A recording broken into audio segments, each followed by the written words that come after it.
ধরুন আপনার সামনে সারা জীবন পড়ে আছে, কিন্তু শরীরটা আস্তে আস্তে কাজ করা বন্ধ করে দিচ্ছে।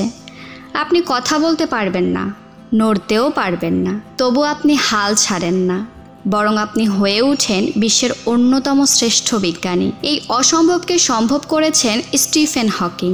স্টিফেন হকিং জন্মেছিলেন 1942 সালে। শৈশব থেকেই তিনি ছিলেন কৌতূহলী, বই পড়তেন, বিজ্ঞান ভালোবাসতেন। কিন্তু 21 বছর বয়সে যখন বিশ্ববিদ্যালয়ে পড়াশোনা করছেন, তখনই ধরা পড়ে এক মরণ রোগ ALS, যা ধীরে ধীরে তার সমস্ত শরীর পক্ষাঘাতগ্রস্ত করে দেয়। ডাক্তার বলেছিলেন মাত্র 2 বছর বাঁচবেন, কিন্তু হকিং হাল ছাড়েননি। তিনি বলেছিলেন, যেহেতু আমি বাঁচতে যাচ্ছি না, তাই আমার করার মতো অনেক কিছু আছে। হুইল চেয়ারে বসেই তিনি তৈরি করেন বিশ্বের সবচেয়ে জটিল বিজ্ঞান তত্ত্ব, ব্ল্যাক হোল থিওরি, টাইম ও স্পেস নিয়ে গবেষণা এবং জনপ্রিয় বই a brief history of time, যা কোটি কোটি কপি বিক্রি হয়েছে।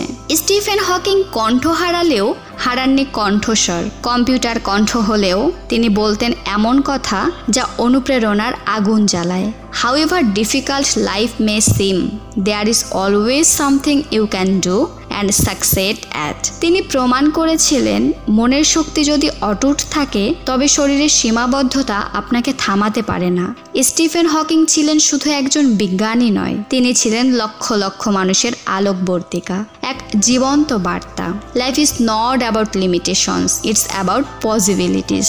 আপনি যদি স্টিফেন হকিং এর গল্প থেকে অনুপ্রেরণা পান, তাহলে এই ভিডিওটি শেয়ার করুন, জানিয়ে দিন হাল না ছাড়ার শক্তিটাই মানুষকে জয়ী করে।